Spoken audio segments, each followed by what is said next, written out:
Welcome to this webinar on Ecocide Law for the Paris Agreement. We bring you the power of Ecocide Law to reach the Paris Agreement. And I'd like to start off by inviting the initiator of End Ecocide Sweden and co-founder of End Ecocide Sweden, Perla Thiel. The floor is yours. Thank you. It's a great pleasure to welcome you all to this release of a very important report on the intersection between ecocide law and climate change. As the UN Secretary General Antonio Guterres said at the start of the climate change conference COP27 in Egypt, we are currently on a highway to climate hell. To get off that highway and onto more beautiful paths, we need new rules for human behavior on a global scale, which is what international ecocide law is about. So you may wonder, after 27 years of climate negotiations, why is this not already on the table? And one reason is simply that the possibility is not well known.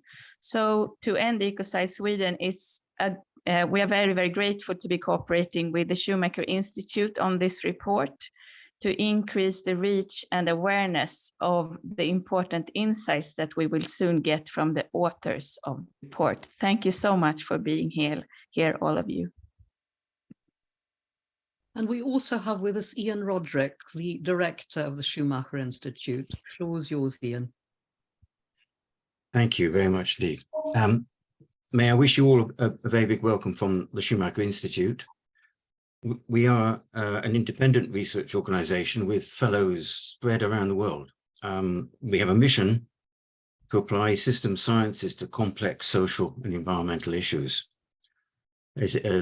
Following on from the context of COP27, there's a headline in the newspaper today saying that there's potential for billions of climate refugees if talks fail. And I think that's probably not an underestimation. And we share that huge concern for the future of humanity. We're naturally deeply concerned about the millions of ecosystems in the world.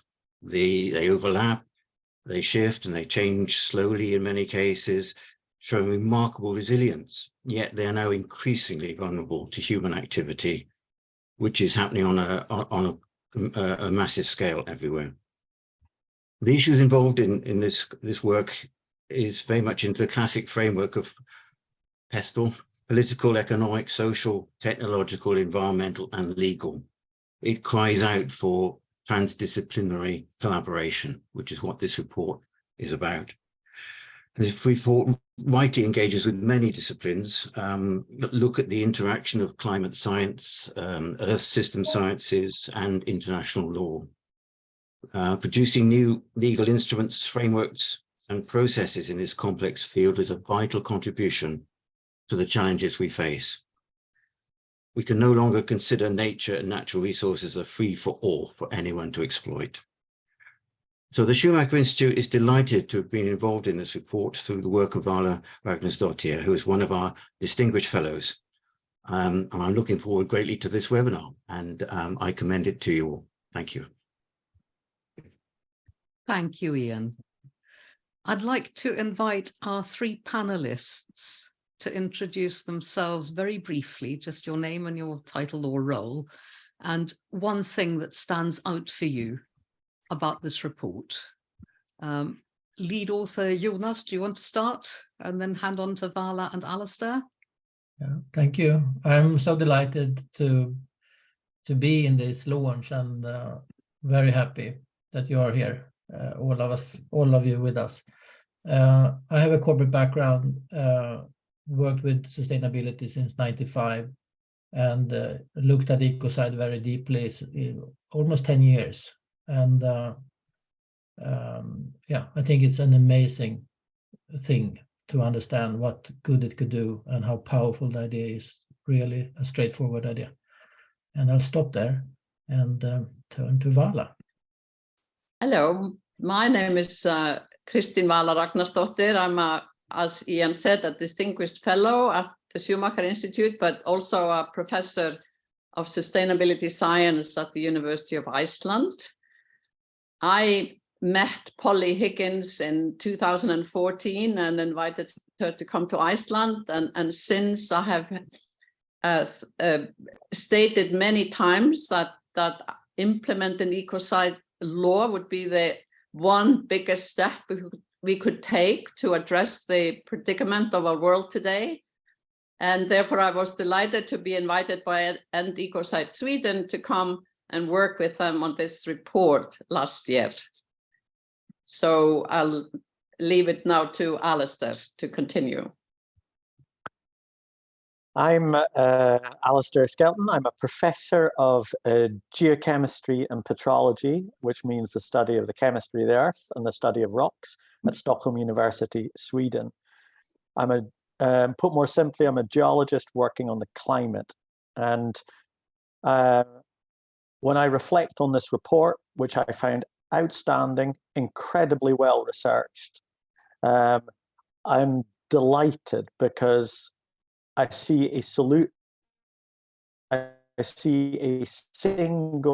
action, a big hammer that can put the Paris Agreement into action.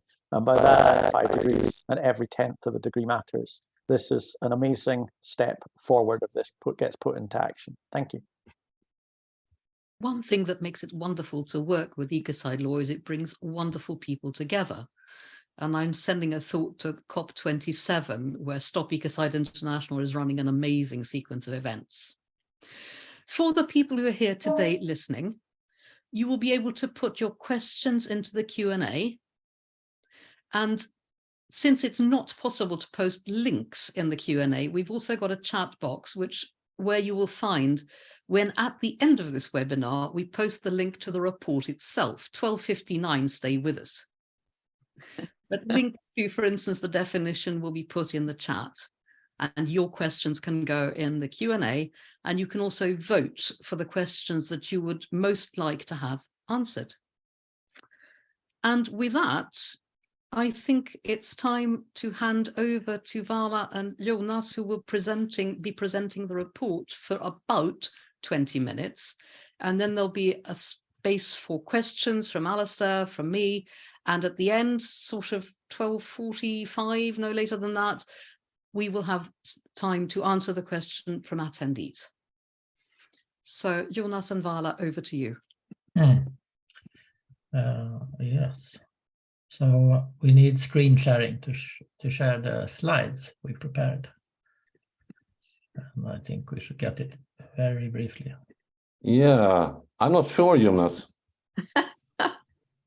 Because I'm sorry, but I cannot turn that on right now. So you need, if you send it to, I'll see if I can enable. If you make him a co-host, then he can share the screen. You are so. How about now, Jonas? Oh, magic. Fantastic. Thank you, Vala. We now have illustrations as well. So let's see. We'll start with this. So this report is funded by a generous grant from the Swedish Postcode Foundation. And we're, of course, delighted to be able to present this to you. And I'll just do a little quick thing here so I can see what I show you. So starting with the Rome Statute. The idea, it's a simple idea, putting ecocide as a 5th crime in the Rome Statute. The Rome Statute of the International Criminal Court, which really defines the mandate of the criminal court, lists 4 crimes today. It's genocide, crimes against humanity, war crimes, and the recently added crimes of aggression. And it could be amended with the 5th crime of ecocide. And the Rome Statute is a really powerful document. Perhaps the most powerful or one of the most powerful legal documents in the world. And it's a big difference as it regulates criminal acts on the global scene. So crimes in the Rome Statute complements and strengthens other laws, for instance, national laws, corporate laws, and civil laws. And there is a missing crime here. They also establish a moral baseline. What international community regard as abhorrent, absolutely not acceptable, and something that will be sanctioned. So it's a big difference from voluntary, semi-binding documents, like many of the agreements we have, like the Paris Agreement. And in June 2021, last year, 12 international leading experts in international law, practitioners, many of them in the ICC, came together and came up with a definition, a proposed definition of ecocide. Now, going through the definition requires an hour. It's a really well-written definition, but it's very short. So I could just show it to you here. For the purpose of this statute, ecocide means unlawful or wanton acts committed with knowledge that there is a substantial likelihood of severe and either widespread or long-term damage to the environment being caused by those acts. So here you could see there are thresholds that needs to be fulfilled in order for it to legally be considered as ecocide. So it needs to be either unlawful, which is relevant because many times the crimes of ecocide happens despite laws because of the weak legal systems in the country. And wanton is for people that don't have English as native language, a strange word. And for all these words, they are defined legally as part of the definition. And you'll get a link in, I think, in the Q&A box to the full definition. But wanton means reckless disregard for damage, which would be clearly excessive in relation to the social and economic benefits anticipated. And of course, it's aggravated if the benefits goes to one direction and the consequences happens for others. So that's very briefly the definition. It's very condensed, and untangling or peeling out the what it means for climate change required us to write this report. And it has multiple very positive benefits. So just to take 5 points, it targets the most serious and wanton acts. It doesn't cover everything, absolutely not. It covers the crimes then that are of most concern for people on the planet. It's defined so that you don't have to prove damage to people for it to be considered ecocide, which is helpful, especially to protect, for instance, the oceans outside national territories, which are crucial for achieving the Paris Agreement, as will be shown very shortly. It protects carbon sinks. It encourages financial flows in many ways towards renewable energy and regenerative solutions. It levels the international playing field so that it's not easy to export environmental damage, put it like that. Many times practices that don't follow agreed standards and voluntary best practices aren't followed when the laws admit that you don't. And it prevents harm before it happens. So you don't have to have de facto ecocide, but when with the risk of ecocide, it can also be treated as a crime and intercepted before. So that's 5 points. There are many more points you could make about what it does. But just as a kind of a backdrop, so since Industrial Revolution, you can take from 1850, for instance, the atmosphere contained 286 parts per million of CO2.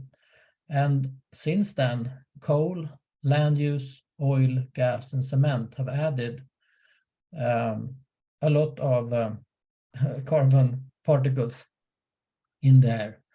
And it would be worse for us had it not been for the sinks, the land sinks, the living ecosystems on land, and the ocean sinks, which is both the ecosystems and the ocean itself that absorbs carbon dioxide. So in 2020, we had 411 parts per million.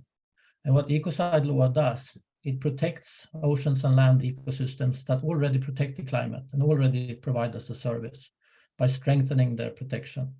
It also speeds up the transition in many ways, away from fossils and destructive practices, which is also critical. And both these needs to be targeted in order to have a chance to reach 1.5 degrees or well below 2 degrees Celsius. So, and there's another kind of important point. So looking at, in this diagram, you have like a wide pathway, which is the pathway consistent with 1.5 degrees Celsius. And then the blue line is the country's current plans and projections. And what the International Monetary Fund have calculated is that had the pricing for fossil fuels, been corresponding to the cost, or if the subsidies were taken away, we would already be in line with the Paris Agreement. So it's interesting that even if you don't subsidize, even if you don't move the subsidies from fossil to renewable, just taking them away, and for instance, the amount of subsidies are equal in size as the spending gap for the Sustainable Development Goals.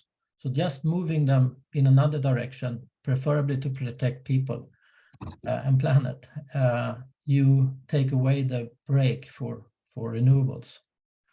And an argument that you many times can hear is that you need it to protect the poor, the subsidies, but looking where the subsidies go, fossil subsidies are a very ineffective way to protect the disadvantaged. 6 times more goes to the richest 20% than the poorest. And one thing that surprised me during the research is the power of renewables. So it has been beating projections over and over again without much support. The development is really strong. Replacement of fossils is inevitable. And one of the think tanks looking at this, Rethink X, they're called, have calculated rather convincingly that we will have a shift within 10 years, powerful shift without action because of the economies of scale already in renewables. So replacement of fossils is inevitable, but today renewables is at only 20% of the global energy consumption, and we need to go there faster, and subsidies delay the development. And I leave over to you, Vala.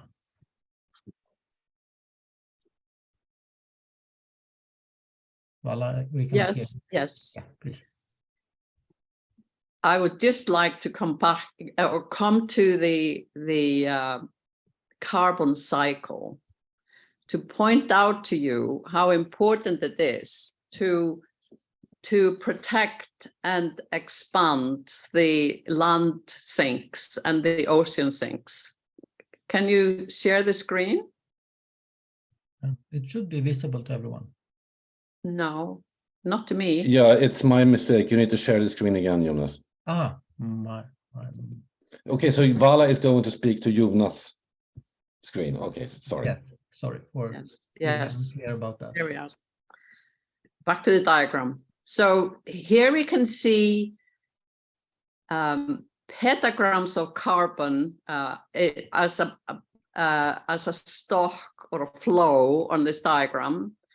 Petagrams is actually the same number as if we were talking about gigatons or billions of tons. So these diagrams have different units, and you can see how much carbon is actually in soils. Around 2,000 petagrams, and this sink we could increase dramatically because we already have lost about 50% of our soils. And so if we protect our ecosystems, as well as and go to regenerative practices in agriculture, we can enhance the sinks. Same for the marine biota. If we enhance the growth of algae in the sea, we can enhance the sink in the sea, and so these two sinks will be enhanced and protected with Ecocide Law. And that is the reason why this law is so important. We do, of course, have to also reduce emissions and shift from fossil energy, but enhancing these sinks by caring for our ecosystems and making it illegal to destroy them and degrade them is so powerful. Can I have the next slide, please? So ecocide is now on the political agenda all over the world, not only in the island nations such as Vanuatu and Maldives, but also in Bangladesh, in many countries in Europe, including France and Belgium, which is now putting it into law. It's also on the political agenda in Canada and Mexico, in South America. There are active groups in Africa, such as Zambia and Ghana. And this is also being, Ecocide Law is also being discussed in the European Parliament, the Nordic Council, the Interparliamentary Union, etc. So there is a liftoff happening now. And I think, and I hope that the many events at COP27, as well as this report, will help people see how powerful this law is. Can I have the next slide? So it's actually quite easy to propose ecocide into the Rome Statute. Any of the member states who have signed the Rome Statute, which are 123 nations, can propose it. Then at the assembly where this is, and there are assemblies every year in December, at the International Criminal Court, if the majority there votes for it, then the adaptation can start once 2/3 of the nations that have signed it, which is then just over 80 countries, if they sign it, then it can be ratified and put into effect. So this could happen in maybe 3 years, which would then bring us to the middle of this decade. So this is a possibility that I would like everybody to be aware of. So can I have the next slide, please? So I look at this, or me and Jonas, that Ecocide Law is a very fine gift to leaders. It can help them achieve the promises that they have put on the table. And the new chairman of the IPCC said yesterday in his opening speech that between Glasgow and Egypt, there only 24 countries have enhanced their pledges. And he's now looking for the other 170 countries to do the same during the conference. And with Ecocide Law, it will be made easier for them. Because leaders want to do the job that they have at hand. And there is absolutely no downside to adopting this law. Can I have the next one? So support is growing in many places, such as the European Parliament, the International Parliamentary Union, the new UN Secretary General has stated how important this law is. Also, the International Corporate Governance Network, which is a group of huge investors, have accepted that Ecocide Law is important. The Global Youth said so in Stockholm in June. And the World Council of Churches is also calling for ecocide law. So many parts of the world are now seeing this ecocide as an important step in the right direction to stop heating our planet and cooling it down with time. Can I have the next one? And many leaders that you're aware of are calling for the ecocide law, including Greta Thunberg and Dr. Jane Goodall, who everybody loves, and other leaders that you can see on this slide. So can I have the next one? I think it's time for discussion, unless you want to add something, Jonas.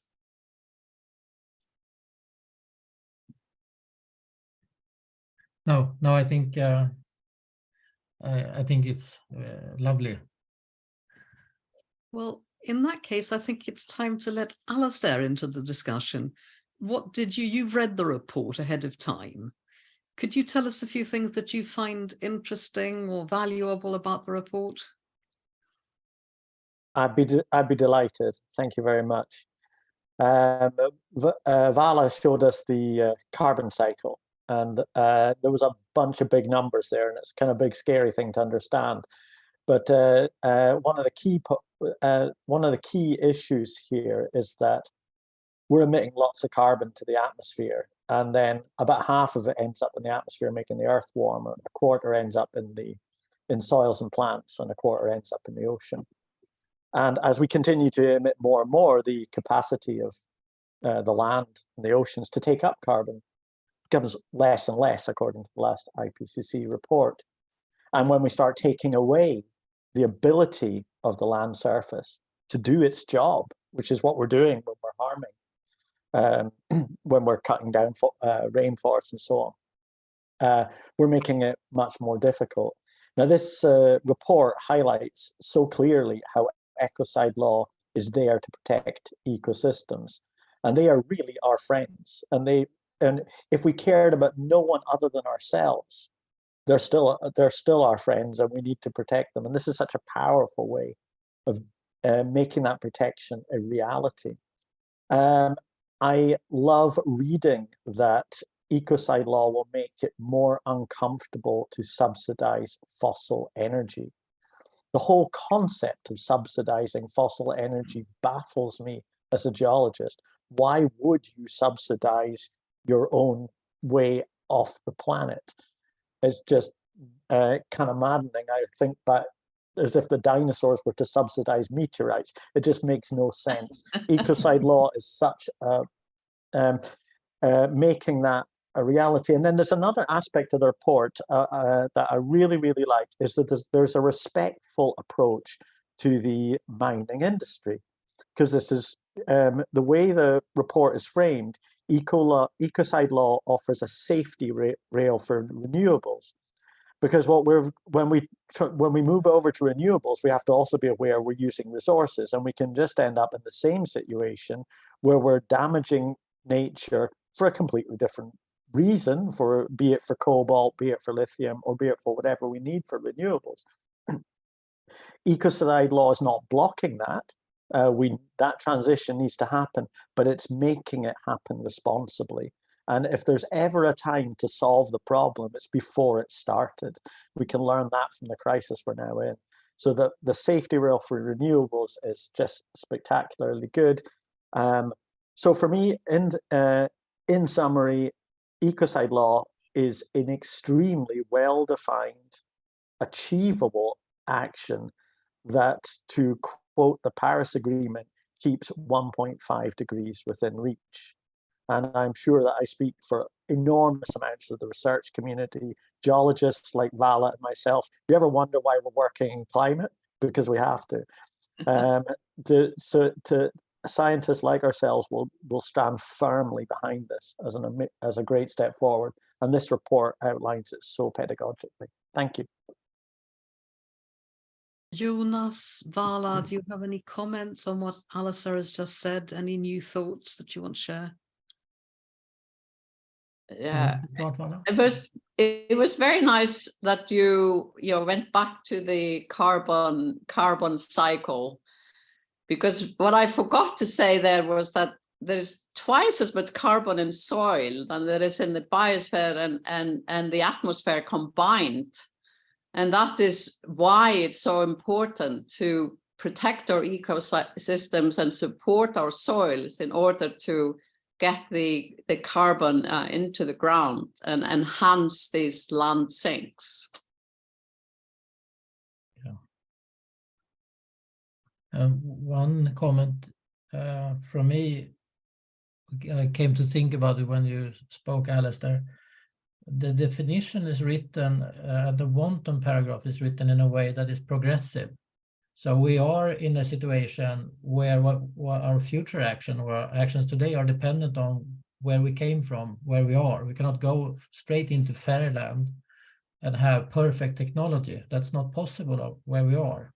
And the legal team defining this have defined it so that if you use methods, standards that are far substandard, and then you create or risk creating huge damage, then that would be ecocide, could be ecocide, if it follows the other thresholds, but it could definitely be ecocide. But then following the best standards today would get you off the hook today. But go 20 years ahead. That is substandards then, and then it could be ecocide. So the law follows with us into the future, which I think is ingenious. Yeah, I'll stop there. What questions have you got for Jonas and Vala? I'm sorry, Monica, was that phrased to me? Yes, please. Yes. What questions do you have? I have. I think I'm going to ask the question which I'm hoping that the entire audience is thinking about right now. I'm just an individual. I might be a professor of geology, whatever, but I'm just an individual like everybody else. What can I do? What can all of our listeners do to turn Ecocide Law beyond being a bunch of reports and into being a reality?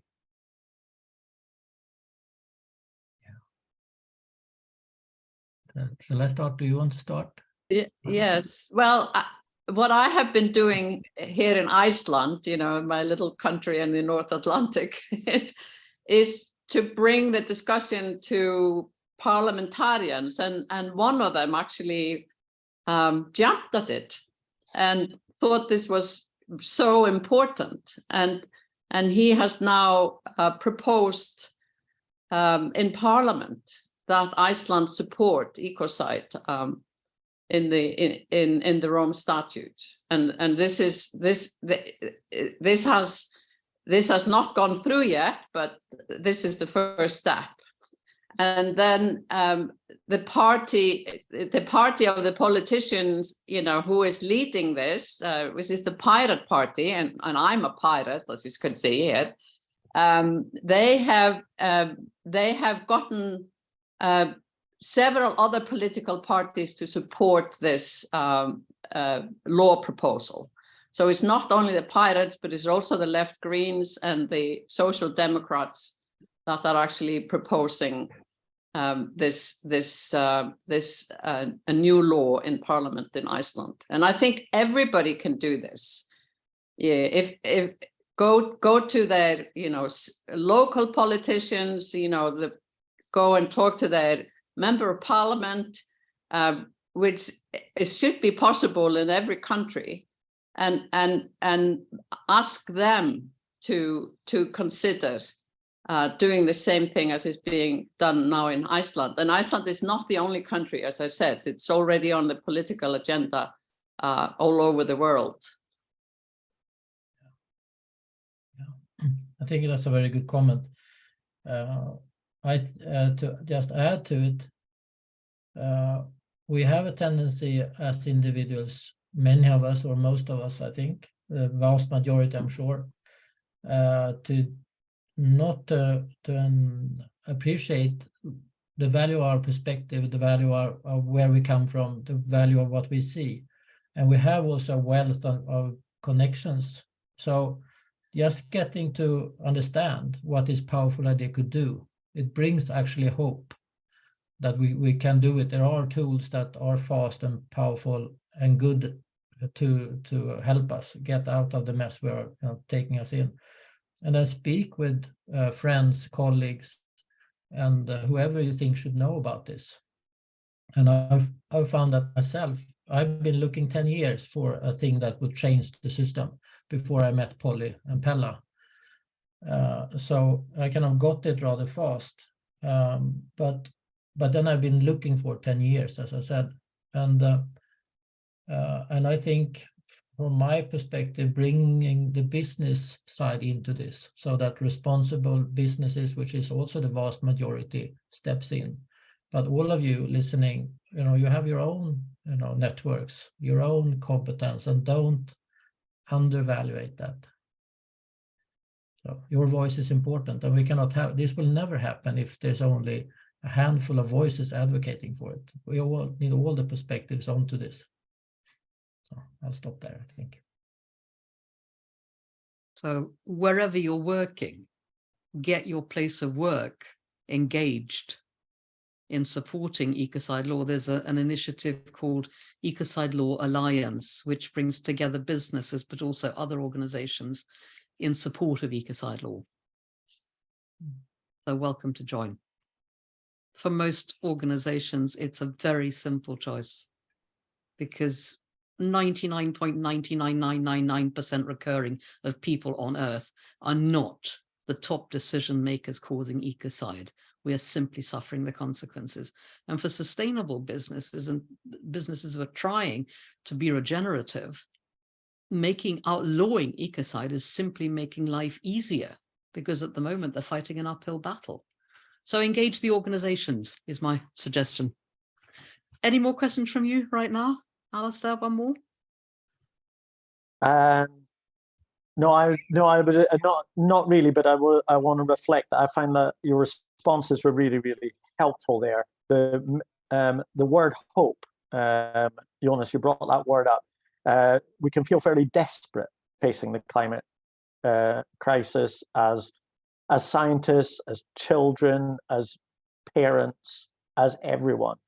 And this message of hope, I think, is really, really helpful. I also want to reflect on not all of us can talk to politicians. Many of us don't even know how to start. I belong to that group. I don't, and that one can influence even in those nearer circles. That's really, really important. But is there a tip for us? As those of you, I hear that you have influenced politicians. Vala, you've spoken directly about it. For an ordinary person to go out and influence a politician, what's the best pathway? If I'm allowed another question. Every country has a different system. Iceland is a small country, so you're only a couple of phone calls away from anybody you want to talk to. But I know, for example, in the United Kingdom, the members of parliament hold surgeries in their constituency regularly. So everybody in the constituency can go and talk to their member of parliament. And that's almost a 70 million country.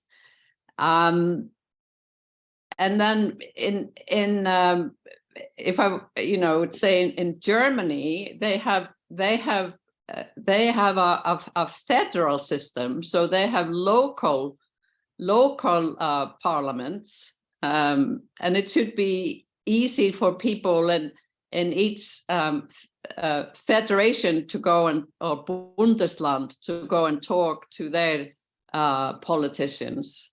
France, is more centralized, so I don't know how easy it is to get to parliamentarians there, but I'm sure that anybody should be able to sit down and talk to their friends and colleagues and family about, how do I get to talk to my parliamentarian, but I don't have the magic solution, I'm afraid.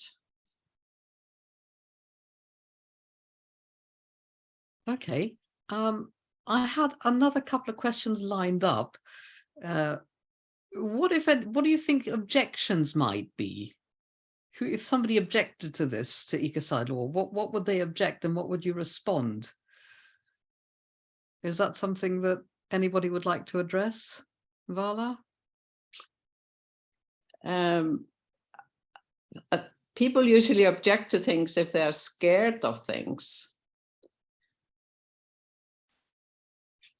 I think if it's introduced to people as shifting the system in the right direction, and then having a way out to invest their money and activities in a better way, as we see it, then people may be willing to take the leap. If the law goes through, then the Ecocide Law goes through, then of course leaders can be made accountable of the ecocide that their corporations are responsible for, and nobody wants to be there. So it would be a preventative law, as far as I see it. Yeah, I agree. I think that was a very good comment. You can answer it in another more kind of nitty-gritty way. So the three objections I've heard. One is it really necessary to go so far as to criminalize this as one of the worst crimes against humanity, basically? And the answer is there is no other way.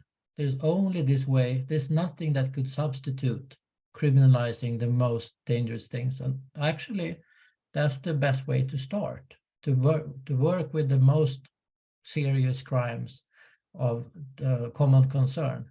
Many companies, they would argue that it is a relief to get them out of the table and get some order into this. Another one is it really thought through? And that was a comment that was common before the expert panel came into their definition. That is not a comment or concern I've heard anymore. And then the third is it realistic? Will heads of state vote for this? And it looks really promising. And I think it's also up to us to help take the fears out and show the power of the idea, and also be very attentive to whatever concerns come up. So, but in general, all the things I said, you summarized it, Vala. So I promised we'd open up for questions from attendees at this point, and just like politicians want to keep to the Paris Agreement, I want to keep my promises. So Peder or Pella, who are reading in the Q&A, would you give us one question from the Q&A? Yeah, what do you say, Pella? There are plenty of good questions. Which would you take first? I answered a few of them, and I think that Jonas and Vala has been touching upon several of them. But Richard's question, how can terms like wanton and its definition regarding the quantification of the trade-offs between social and economic benefits and the damage done? Is this where case law will be needed to quantify the benchmarks of damage return assessments? Yeah.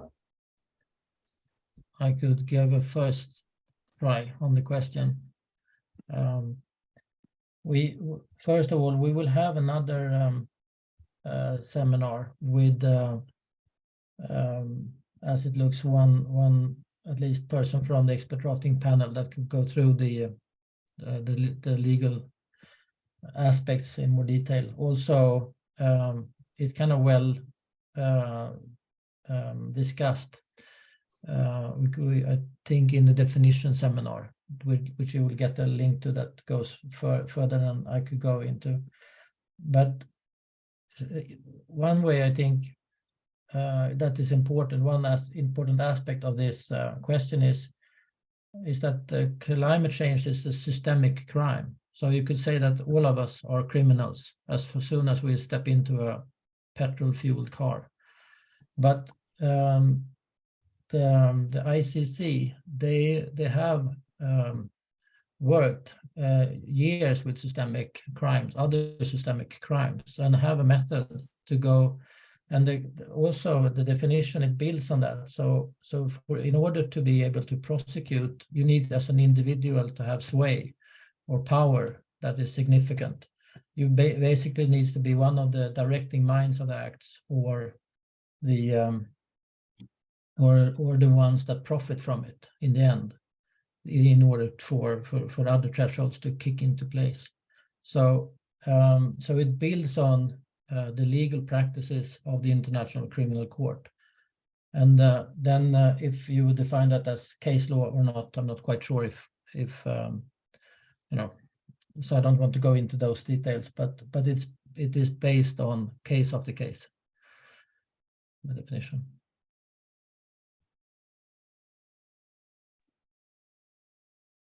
Thank I you. don't really have anything to add to this. I'm not a lawyer, but maybe Pella has something to add.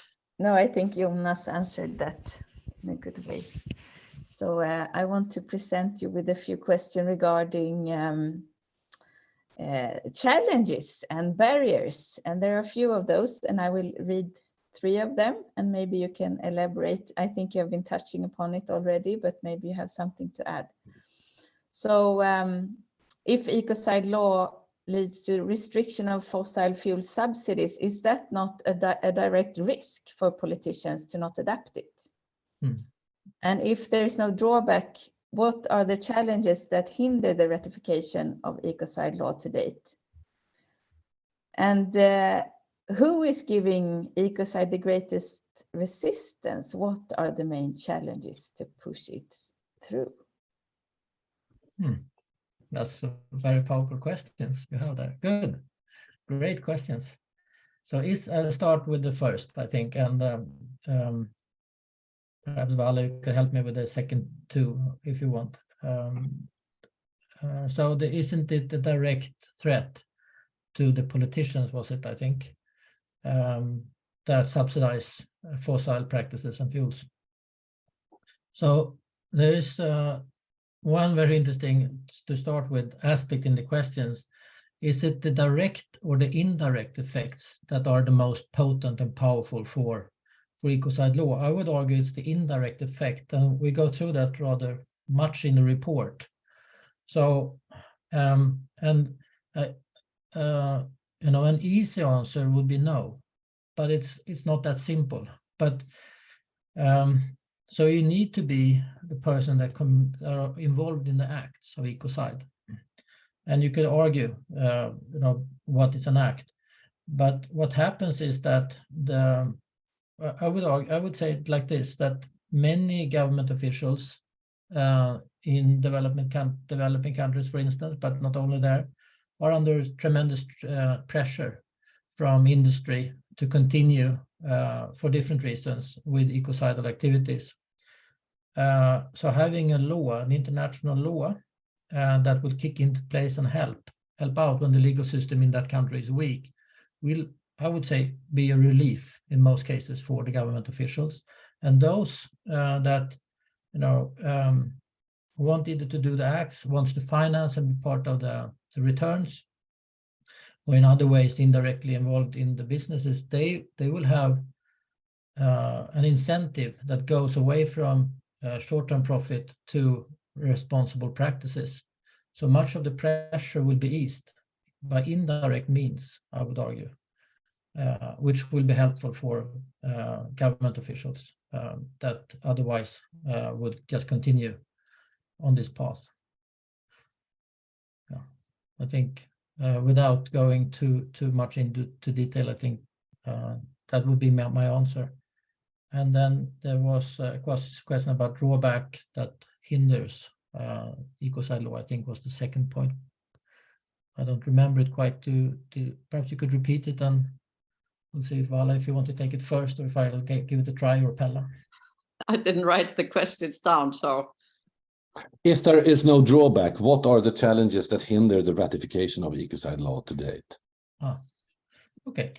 Well, it was interesting that, when I was discussing this with Polly Higgins, who was, of course, the British barrister who started fighting for this about 20 years ago.